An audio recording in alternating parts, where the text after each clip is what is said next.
Tim McMaster here along with Zach Rosenblatt, the Jets reporter at The Athletic.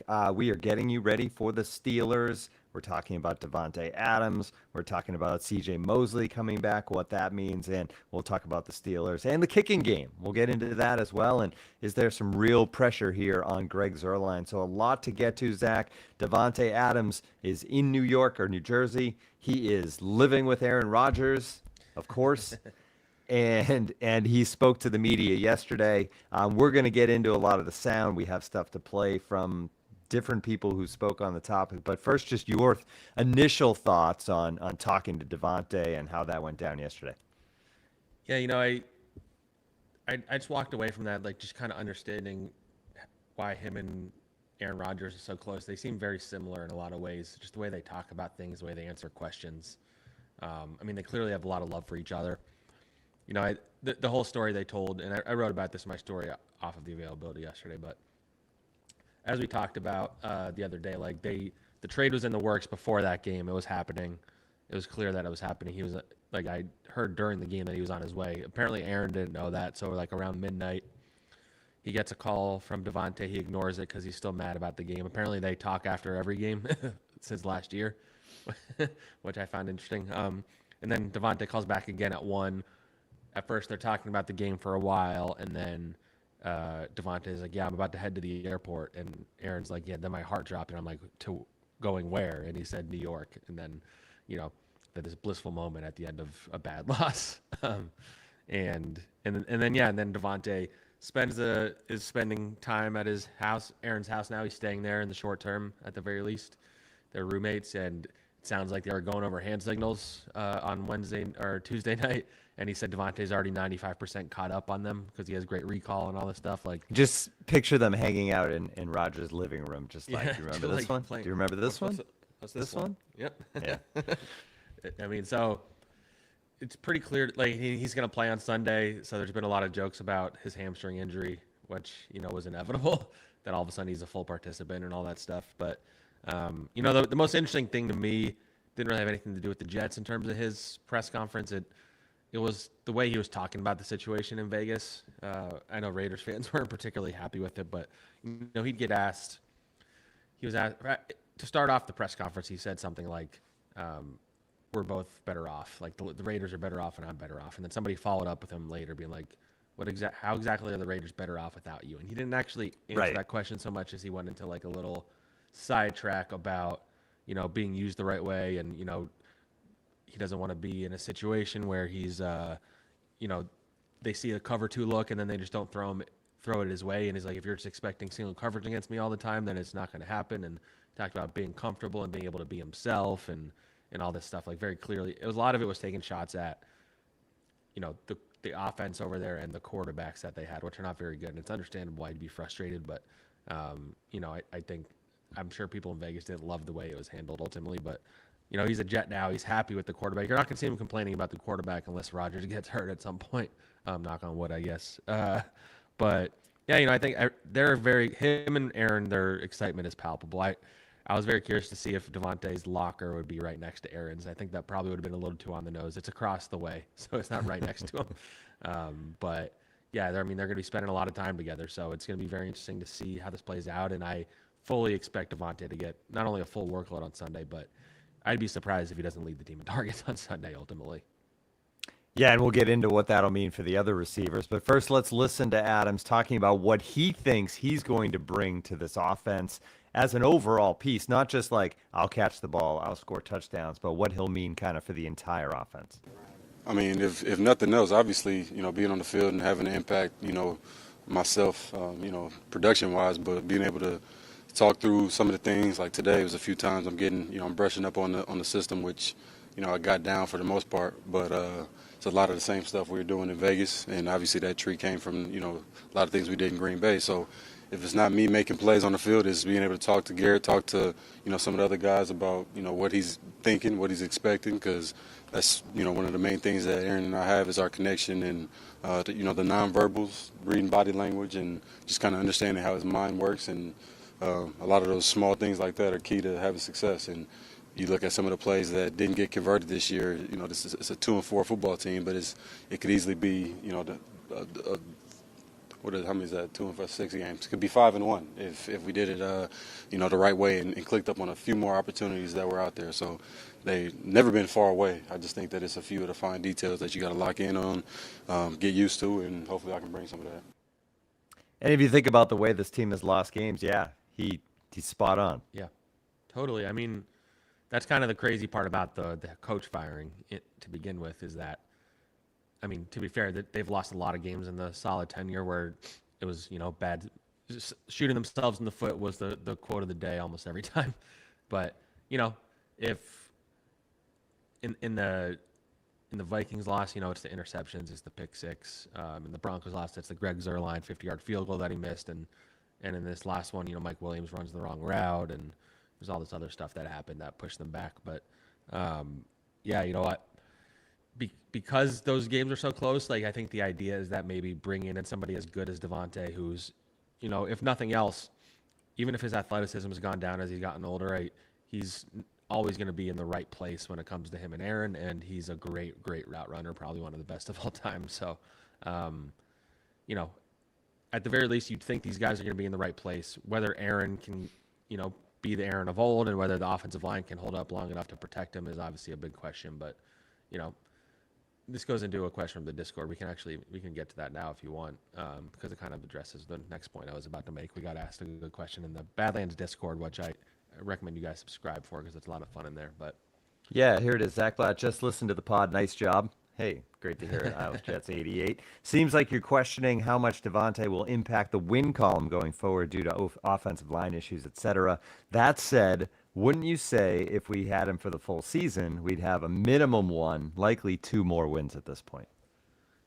Yeah, I think it's probably safe to say they'd have at least one more win, especially because, I think Mike Williams has not been as bad as maybe the numbers would indicate because I think he's been coming back from ACL, but he also, he's been the guy that Rodgers targeted on the game-ending interceptions 2 weeks in a row, and you just assume that's not going to happen as much with Davante.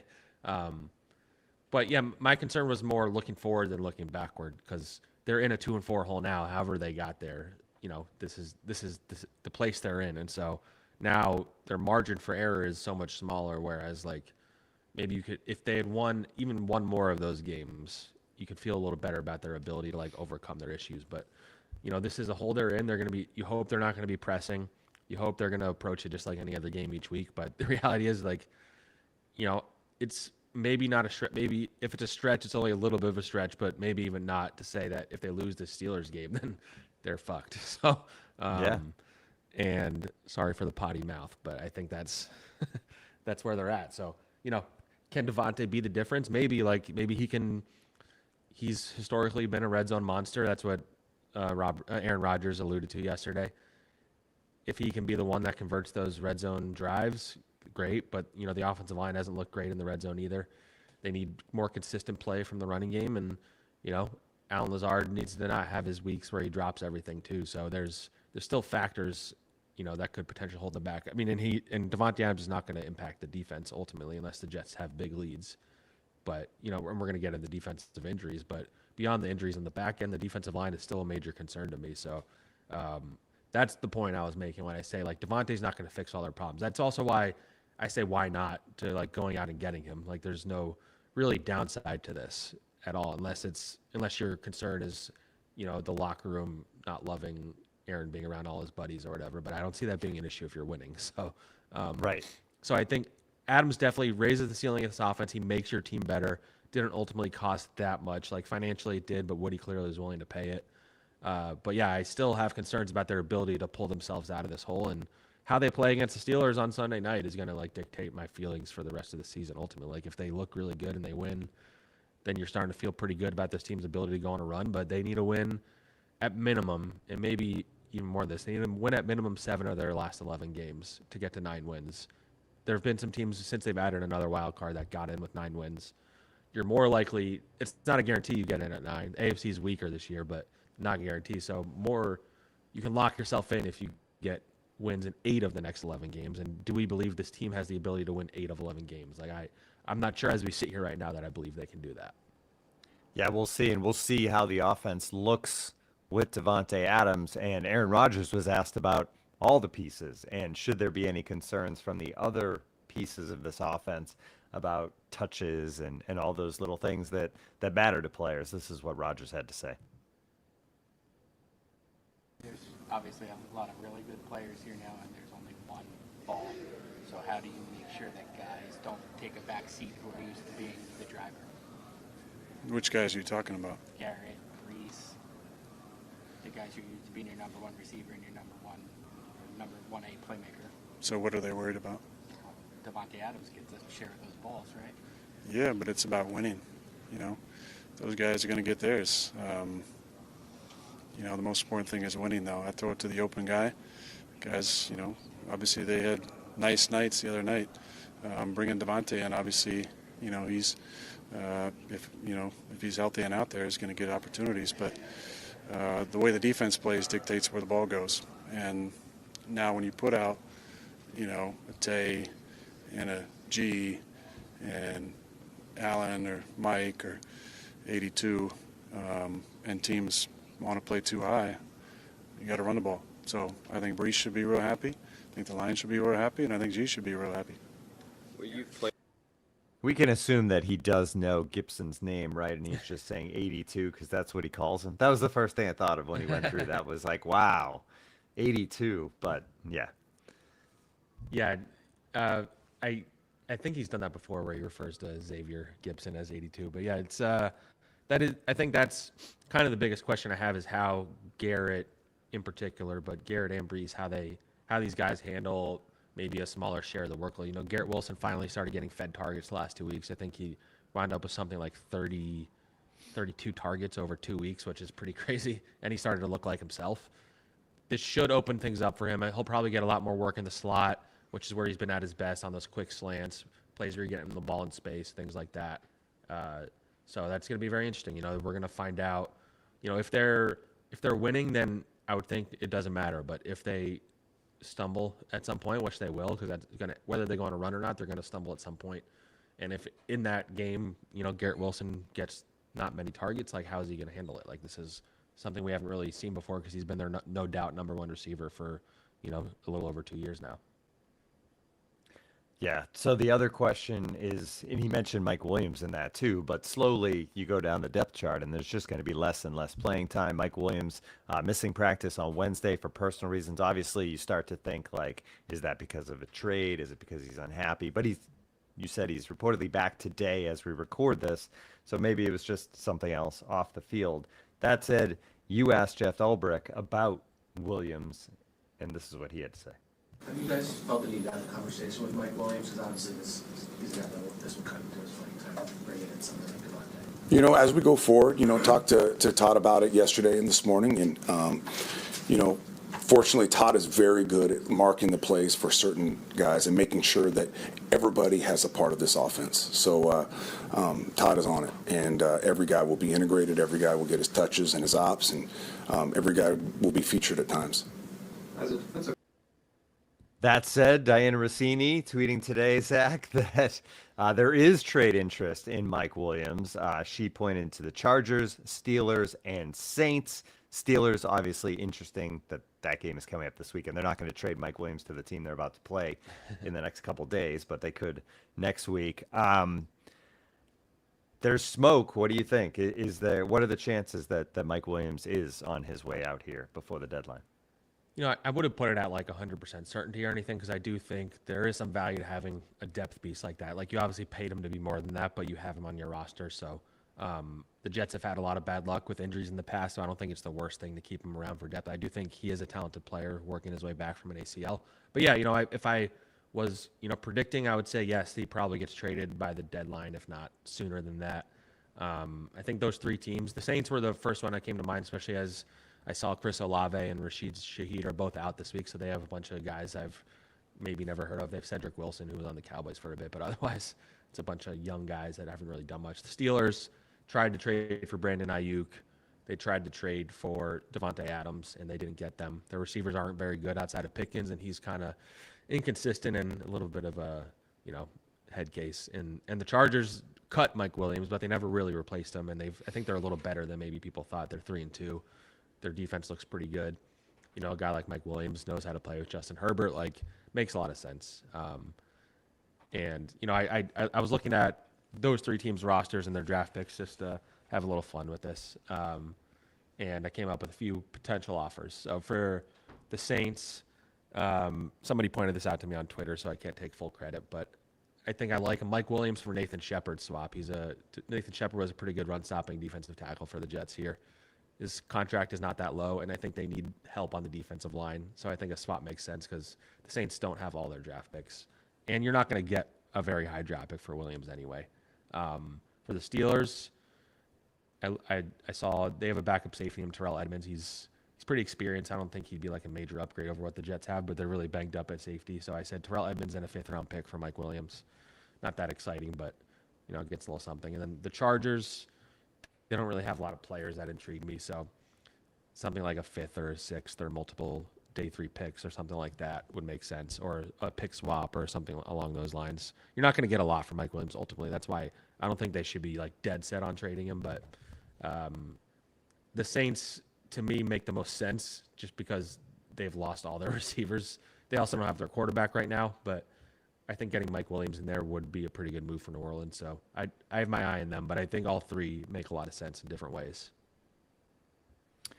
It's going to be interesting to see. I don't see it happening like imminently, but they're running out of time to make a move like that as well. All right, that's a lot on Davante Adams, all the potential impact he'll have. We will see. It's going to be fun to see just this offense with a new piece and how it all plays out on Sunday against a very good defense that we'll get into a bit. Before that, other players coming back into the fold. CJ Mosley coming back, and something we talked about a while ago was, hey, Jamie Sherwood's playing really good football. Jeff Ulbrich did not commit to Mosley definitely starting if he's back. How do you see that shaking out? He did say we have 3 players that we want to feature. Yeah. It was interesting that he didn't fully say, like, when CJ comes back, it's his job for sure, because this is a guy that has obviously been very valued by this organization and is very important to what they do. And I think you could argue him not being in there has contributed to some of the run defense issues because he's maybe better at calling out what's happening than Sherwood, who I think has played really well and is a great athlete. So it's an interesting problem to have. They didn't play Mosley much last week. They were easing him back, I think, and I imagine this week will be a little more of the easing back. But once he's fully healthy, I am very curious to see what they do because I don't really have a good feel. It does seem like the fact that Ulbrich said what he did maybe seems like they're giving Sherwood the chance to take the job and become their long-term starter. He's in the last year of his contract. He'd be an intriguing guy to sign early as a young guy before his value goes up, honestly. But, yeah, it's something to keep an eye on. They haven't done a lot of that, though. Yeah, well, they did Michael Carter earlier this year, and then he started getting injured. Right. But, yeah, it's interesting. I mean, because of all their injuries in the secondary, frankly, they might go to 3 linebackers more because Sherwood also has some safety background, so he could be a little more of a hybrid guy. So maybe there is a way they are able to play all 3 of them as opposed to, playing Isaiah Oliver more in the nickel or, whatever it is, Ashton Davis more at safety, like whatever they have to do to get the best 11 players on the field. Like CJ is probably one of those 11. Yeah, so that's a great segue into the injuries in the secondary. Michael Carter II, DJ Reed, neither of them practiced Wednesday. Clark's now on IR. I think Ulbrich about Reed said it's a concern about his groin injury. And I'll say, Zach, that you did say in the offseason that this team's defense never has injuries. I know. And here we are. I jinxed here we them. are. The old Connor jinx has taken over Zach Blatt. Yeah, what I wrote about is how over the 2 years where their defense was stellar in 22 and 23, they really didn't suffer any significant injuries to anybody of like real importance. They lost Al Woods, they lost Chuck Clark. I think LaMarcus Joyner was banged up 1 year or something like that. But there was never any guys that missed more than like 2 games. Like you had like the occasional, like DJ Reed missed a couple last year, or Quincy Williams missed 1, I think, in like 22. But they didn't have any significant injuries or like long-term ones. And this year, they've already lost Jermaine Johnson for the season. They now have Chuck Clark on IR. He's been their starter. He's out for at least 4 games. DJ Reed is probably going to miss this week with a groin injury. And so you're all of a sudden, and CJ Mosley has missed a handful of games already. And so you have a team that's pretty banged up, on top of not having Hassan Reddick there. So, yeah, they're banged up. The defense has been playing mostly well outside of the run defense, which has been awful, and it hasn't been a consistent pass rush, I would say, even though the sack numbers look pretty good. But yeah, I'm concerned about the back end. DJ Reed has looked like a better corner than Sauce so far this season, frankly, and he's looked like an all-pro, Pro Bowl caliber guy. And he was in this last game until he got hurt too. I know he gave up. He's gotten a couple DPIs lately. I think they've been kind of BS. But DJ Reed, we've hyped him up on this pod as much as anybody. Or dating back to Can't Wait. He's been an absolute revelation for them. He's in a contract year. He's heading towards a big payday. You hope this isn't significant. Groin injuries can be tough though, so you hope it's not a lingering thing. But they're going to miss him. And now I do wonder if they start traveling Sauce now, that you can't say Brandon Eccles. To all his credit, when he subs in, he tends to get interceptions, but historically he has not been as good when he's been the full-time starter. He's going to start for DJ Reed. You'll have Isaiah Oliver in the nickel for Michael Carter. He's had some flashes, but I think it's a pretty clear step down from Michael Carter to Isaiah Oliver in the nickel. So I'm a little concerned. Ashton Davis has not looked good this season. He gave up that touchdown catch last week. He just basically let the guy run right by him. All the positive goodwill he gained last year when he was at his best in a limited role where he was coming in to make plays. When he's a starter, he's exposed, and that's pretty clear when he played significant snaps last week. He did not look good. So, I do wonder if they add some, they have Jalen Mills on the practice squad. He's a veteran. Maybe they work him into the mix. Quantas Stiggers is lingering at corner. He hasn't really played on defense yet. Do you trust him yet? I don't know, but you're going to miss DJ Reed and you're going to miss Michael Carter as long as they're out. And so, all of a sudden, the secondary, which has been a strength for most of the year, looks like a problem right now. And that's not ideal considering I think the defensive line is also a problem. Yeah, and we've talked about Ulbricht's now the head coach and the attention he can spend on that and all these different things with this defense that needs to be a strength of this team if they are going to turn this thing around. We shift from we did offense, defense. How about some special teams? Because the kicking game that we had finally, after all the years of not having a kicker, we had finally gotten into a place where there was this confidence in Greg Zuerlein, Greg the Leg, and it has kind of fallen apart this year. You could directly tie 2 losses to Zuerlein missed field goals. And on Wednesday, they worked out 3 kickers, Riley Patterson, Cade York, Matt Coughlin. How hot is the seat underneath Greg Zuerlein right now as this team's kicker? Yeah, I mean, we talked about earlier in this week, they've kept hyping up accountability over and over again, and I think this is the most obvious way to show that you mean it. Whether they sign any of these guys to the practice squad or not, you don't bring them in unless you're throwing a message over to Greg Zuerlein, hey, we have our eye on some other kickers. You better do your job better. And sometimes that can be a bad thing. You're putting more pressure on the guy, but he's a veteran. He knows he needs to be better. Like you said, you could argue I wouldn't say he lost them the games because they had a lot of other crap that happened, but that's why I always hate when people blame a loss on one play because it's never just one play. But he missed a 50-yard field goal that would have changed the Broncos game, and he missed multiple field goals that were very makeable. He had a double doink, which is never a good sign for a kicker. I feel like that's the kiss of death if you have somebody kicks a double doink and misses. I covered the Cody Parkey one in the Eagles playoff game. But yeah, it's tough. They've all been very defensive of him because he's been so good for them the last 2 years. But Greg Zuerlein has a history of this in his career where he has a few years of looking amazing and then he kind of falls off and he's getting older. And kickers are replaceable. If he's not making his kicks in your team that's going to be in a lot of close games, which they will, you need a kicker you can rely on. I don't know that the 3 guys they brought in are very exciting. Cade York hasn't been particularly good in the NFL. He was drafted by the Browns, eventually cut. I think the Giants had him last year. Riley Patterson has been on the Lions. And the other guy, I don't think he's played in the NFL outside of the preseason. So, not exciting group. I know I saw some jokes about it. How funny it would be if they went and signed Mason Crosby to keep getting all Aaron Rodgers buddies in the building. But yeah, it's something to keep an eye on. I don't think he's lost his job yet. But if they come out of this game against the Steelers and he misses more field goals, I'd be pretty surprised if he's at least not in a competition next week because you have to. The season, as we said, is getting away from you real quick, and you can't have a kicker being the reason why you're staying out of these games. And it does feel, when you look at the Steelers and the defense and this Jets team, it does feel like there's going to be field goal opportunities in this game, especially the way they've been in the red zone. Maybe Davante Adams makes a difference, but against the Steelers team, you're probably not going to punch it in for 7 all the time. So there's going to be opportunities. They're going to have to take advantage, and all eyes will be on Greg the Leg. All right, that gets us to the Steelers. You want to start with the defense or the quarterbacks? Let's start with the quarterbacks because that's the newsier thing right now, I would say. Yeah.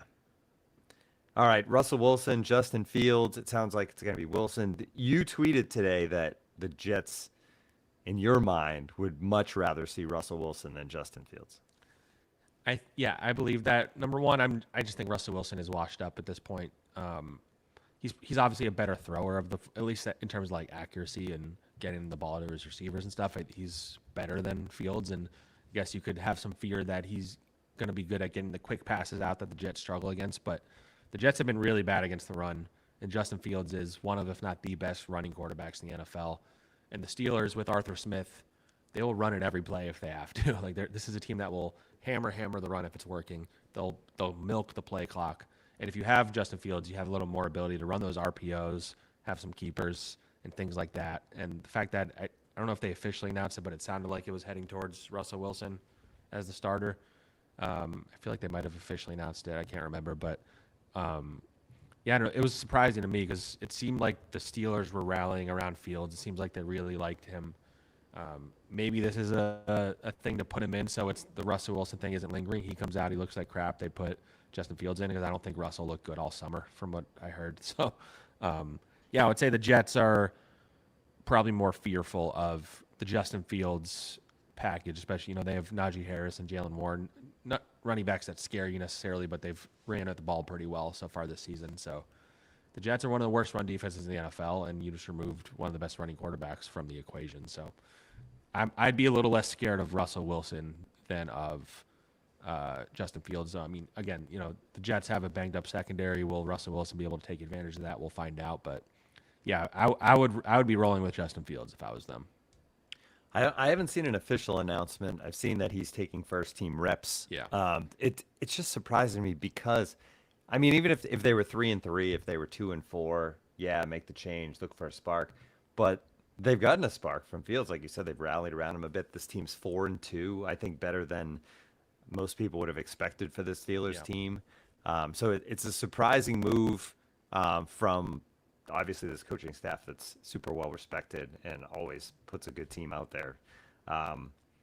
We'll see. I guess Russell Wilson did, technically win the job in training camp, right? Like I'm thinking back. Then he hurt his calf or whatever, yeah. And then he got hurt, right? So it'll be interesting. But maybe it's a short leash too on Sunday. Who knows? Like maybe you get half and half of those two guys. And I would say that historically, Mike Tomlin seems to know what he's doing. But yes, that's like what I'm saying. That's coaching staff. If you're going to trust a coach, you trust Mike Tomlin.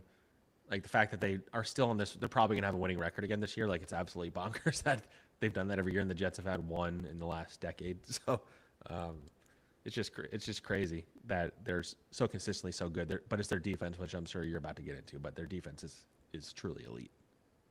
Yeah, and it always seems like it's elite, and they lose guys every year. It seems like they have a key injury on defense, and it doesn't matter. They just keep churning, and they've won some ugly games this year. Yeah. They're 4-2. It's not like Justin Fields has been like the reason for that. It's been the defense. So how do the Jets with Davante Adams now go out and attack the Steelers defense? Because we've talked about the blitz crushing this Jets team, and they're going to see plenty of blitzes from the Steelers.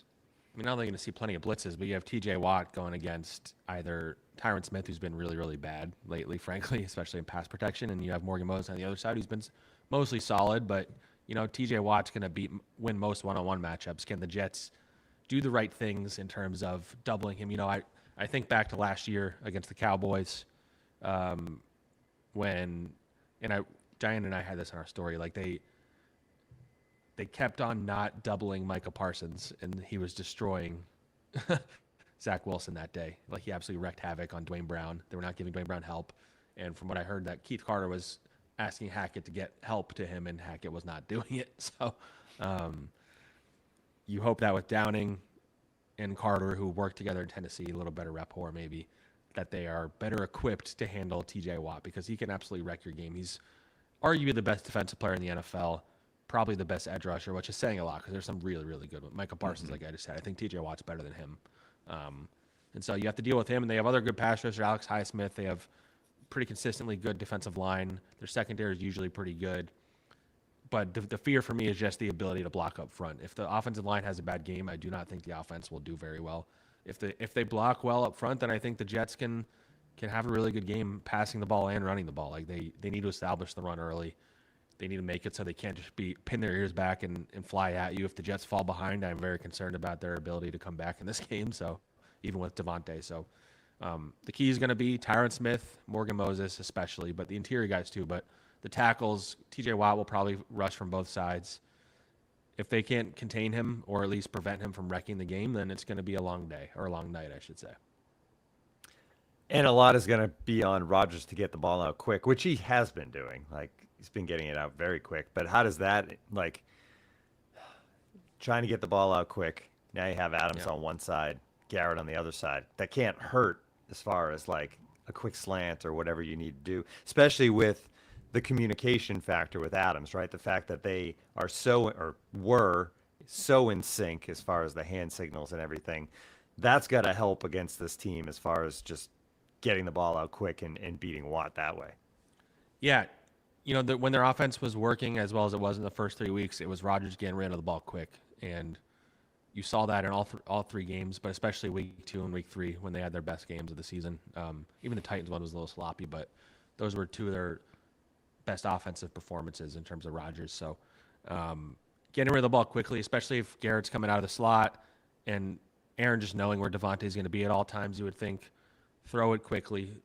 Alan Lazard too, like he had a really good game this last week, should be mentioned. But yeah, I think the move is getting rid of the ball quickly, getting the ball to Breece and Garrett and Davante in space and letting them make plays, and establishing the passing game so you can work the running game in, get Braylon Allen the ball in the short yardage situations. Like, you hope they come out as firing as quickly as they did last week, even though it fell off a little bit as the game went on. But the first 2 drives, Todd Downing was cooking, I thought. Really good play calls, really good routes that they were calling for Garrett to get him open. Having Davante there is going to open. I'm very curious to see how much it opened things up. Like, how do they defend these 2 guys? And how does Davante look coming off the hamstring? Like, everybody insists the hamstring was a legit thing. If it was a legit thing, hamstring injuries can linger. So, and he hasn't played in a few weeks now. So, it's going to be very interesting to see how they handle it. But yeah, the quick passes is the way for the Jets to overcome any offensive line issues. That's always going to be the way to do it. Rodgers has held onto the ball too long at times and hasn't called out blitzes at times, and that's also on Joe Tippmann. But this game is going to come down to the Jets' offensive line. That's been my hesitance this whole time about like why I wasn't sure how much of an impact Davante will make in terms of their ability to be like a playoff team. Because if the offensive line is going to keep letting Rodgers get hit 10 times a game, then they're going to be in trouble. You mentioned the first 2 drives being so good for the Jets. Can we basically just say that Downing is a better scripter than the previous regime? Good point. You know what I mean? Like that. Yeah. That's the scripted stuff. Those first 2 drives. Yeah, I think that's a really good point because the first 15 plays usually are scripted, and clearly what Hackett's scripts were not very good.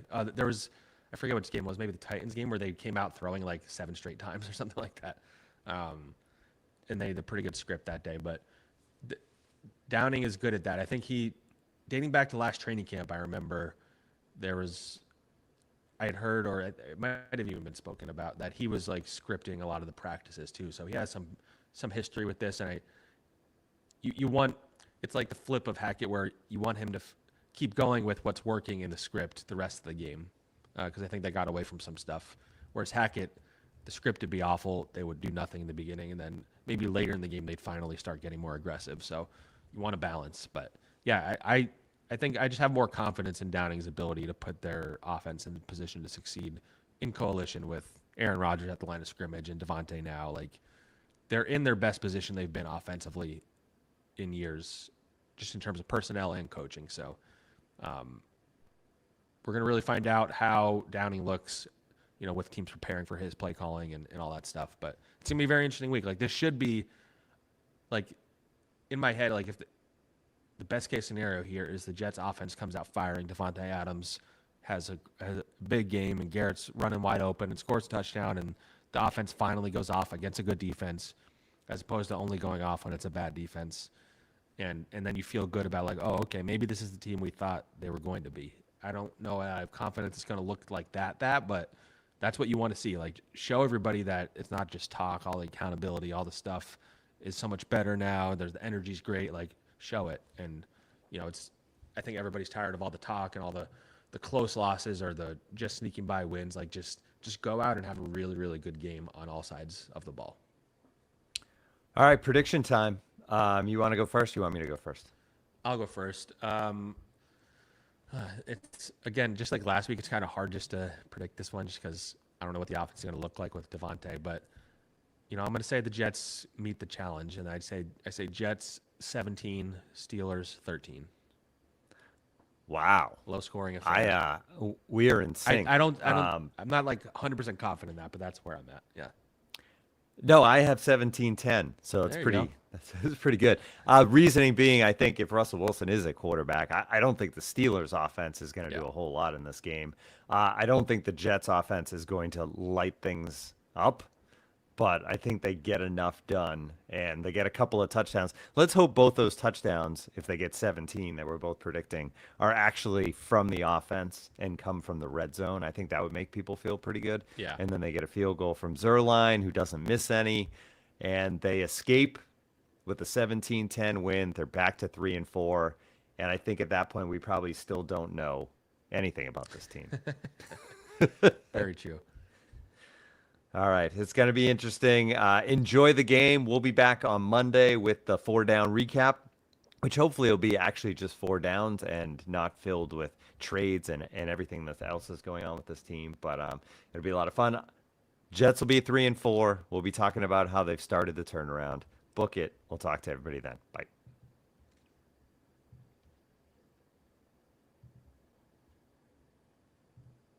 All right. I stopped.